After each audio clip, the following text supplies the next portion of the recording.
Hi, my name is Briggs and I'm going to interview my grandparents today, April 28th. This is my grandfather. He was born in Ramallah, Palestine, and he was born in 1937, and he came over to the United States when he was 2 months old. And this is my grandma, and she was born in 1938 and born in Wilmington, Delaware. And I'm going to ask them some questions. Look and see if we're on here good. Both of us. How many brothers and sisters did you have? Who are you talking to? I had two sisters and 4 brothers, and it was a good-sized family. We had a great time together. I think in today's society we would have been considered possibly not real well off, but we always had fun.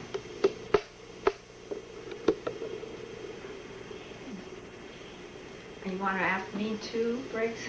Okay. I was an only child, and I grew up in Pennsylvania from the time I was 3 years old. And I miss not having brothers and sisters. I felt a little bit cheated, because all my friends had either at least a brother or a sister, but I didn't.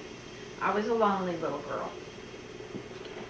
Did you ever experience the KKK or the Night Riders? Then, no. We never had any experience. That I have never had experience with the KKK or the Night Riders. I obviously heard of them, but not to the extent that we heard of them later as we came in to the South and lived. In our area, I don't recall if there was any particular group like that. I'm sure there were other types of groups, but we didn't encounter them. Even when you lived in the South? Well, when we lived in the South, obviously, we knew that there had been some discrimination. When we came south, when we came to Charlottesville, it was after the schools had been integrated. That was in 1968. And so... No, 86. Or 80. Oh, 68, wasn't it? 68, yeah. Do you remember any of the problems that were... Only from discussions that I had with people that I've gotten to know. We had incidents where I had young black people who worked with me, and when we would go out to eat, every now and then there was still a residue of those folks who hadn't accepted the fact that things were integrated, and every now and then there would be a little bit of a comment, but we generally were able to get by with it, and not too many people would make a comment like that in front of me. So the people that were with me were generally treated pretty well, because I've walked out of restaurants if they wouldn't serve the people that were with me. I just lived in my own little world down here. No, I didn't. I mean, I heard of the Ku Klux Klan probably through things on TV and stuff, and I was very unhappy with seeing what they do and the way they are. They're horrible people, as far as I'm concerned, the way they do, with hatred and so forth. And the sign of the cross is certainly what they shouldn't be using, and they shouldn't have been doing, because they're certainly not Christians. Do you remember what school you went to in kindergarten through 5th grade or 6th grade? I went to Charles Foos, which was like 3 blocks from my house. I used to walk every day. And then I went to the junior high school, which now you'd call middle school, from 7th grade through 10th. What was the name of that? Northwest Junior High. And then Albemarle High was the castle on the hill, and that was 11th and 12th grade. Albemarle High? Mm-hmm. No, Reading High School. Did I say Albemarle High? Reading High School. Sorry. Reading High School, Pennsylvania. I went to Fifth and Spring School, which has been torn down now. There's a Hess gas station in the location. I did go to Northwest Junior High School, which would be middle school to you all now. And then I went to Reading High School also. Were there any African American people in your class? Yes, there were, as a matter of fact. We had, in Reading, you went to school, to the community school where you lived. And so whoever lived in that community went to that school. So if there were African Americans, Chinese, or as in my case, I was considered a foreigner because I was an Arab and the community was predominantly German. What was the question again? Were there Oh yeah, there were black African American kids in my class too. Maybe one or two, not a lot, but one or two maybe. Yeah. Do you remember your parents having problem with discrimination? No. We were discriminated against in our neighborhood because the Second World War was going on during that time. And I recall in the Second World War, the United States was in combat with Germany. But and Palestine was an ally of the United States, or of the Allies at that time. However, I had a neighbor say to me one time it was because of greasy foreigners like me that we were at war. I also had discrimination against me one time by an IRS agent that I was trying to deal with to help my father with some tax work that was being done. So I've experienced discrimination on a personal level, and I abhor discrimination, and I try never to discriminate against other people. Do you remember reading about or hearing about any problems in the South or in the North? I recall when Martin Luther King was assassinated, and I do remember that there was a time when there could have been maybe rioting and so forth at that time. My mother-in-law didn't speak real good English. It was broken English, and she was a feisty little lady that wasn't afraid of much of anything. And she chose the day after the assassination to travel to Greensboro, North Carolina, to visit her daughter. Not knowing. Not knowing, no. And so she's sitting on the bus, and afterwards we found out that she had taken this trip, and we were a little concerned. I think that like 3/4 of the bus was African American people. And so, but anyway, they were all reading their newspapers naturally, and she was sitting there kind of like this, which didn't mean anything to her, but I think body language probably spoke to them, and it sort of said to them, you don't even care about us and what happened to our leader. So someone did speak to her and say, you don't even care. And she just kind of looked at them, and they said, you're not reading your paper, you're not. And she said, I don't read English. I don't know so she really didn't know what was going on. Anyway, there was no riot, it was all okay. When you're with a group of different race, do you feel uncomfortable? If so, why?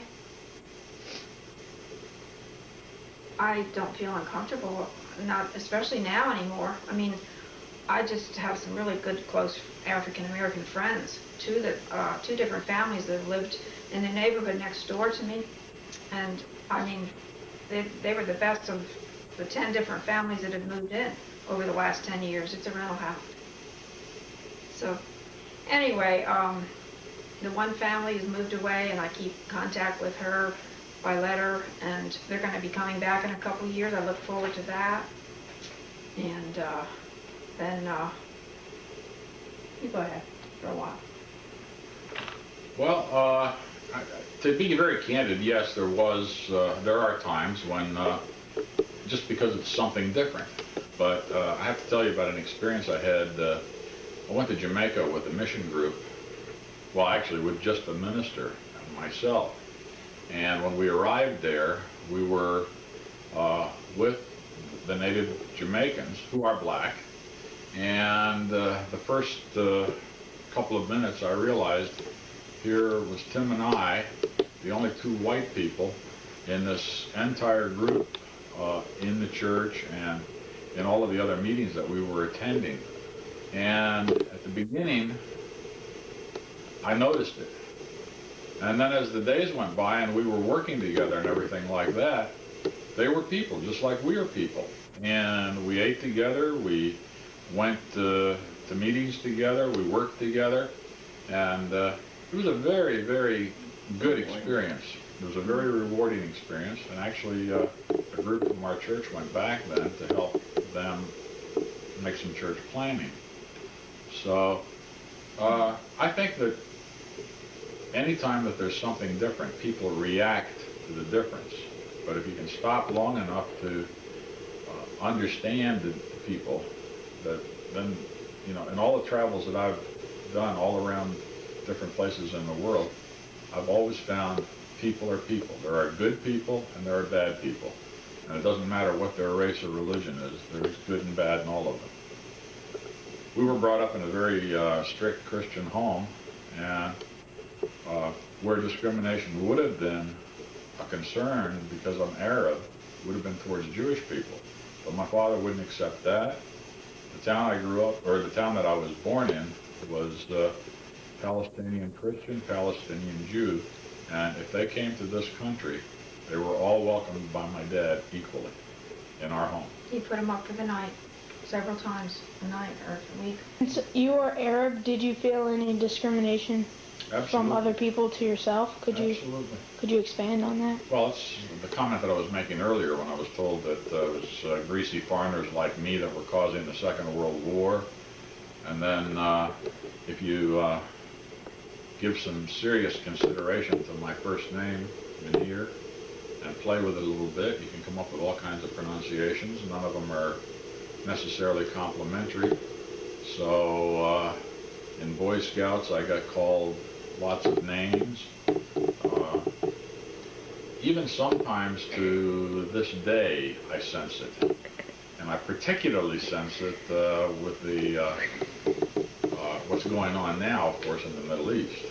We are Christians, but very few people recognize the fact that in the Middle East, there are a lot of Christians, and we're being discriminated against. Christian people in the Middle East are being discriminated against by virtually everybody. Well, I think that's all the questions I have. If you don't have anything... Did you ever see anyone be discriminated against? The worst experience that I ever had with discrimination occurred when I was probably about 10 or 11. My sister had moved south and had gotten accustomed to, she was quite a bit older than I was, and she had gotten accustomed to living as the South lived, and there was segregation in the South. So she had gotten us started going to church and Sunday school when she came back, to her church and Sunday school that she thought we should be going to. And we were told that we could invite other young people to come. So I invited a young person, a girl, and her brother, who happened to be black. And the most horrible experience in my memory is having them come to the screen door, dressed and ready to go to Sunday school, and being told by my sister that I couldn't take them. That probably had a greater impact on my life than any other experience, because I still wake up right now sometimes thinking about those two faces looking at me through the screen door, and I was being told I couldn't take them, of all places, to church and Sunday school. And so I feel that even today I've done everything that I can to make sure that any black person or any person of any skin color or country of origin who wants to be a part of our congregation can come to our church. And we have had that happen. Well, that's about all the questions that I have for you today. But if you have anything you would like to add, please do so. Well, I'm proud of you that you're looking into this situation of discrimination, because I think the sooner that people begin to love and understand each other, the better the world is going to be. That's right. That's right. Thank you. Thank you, and bye-bye.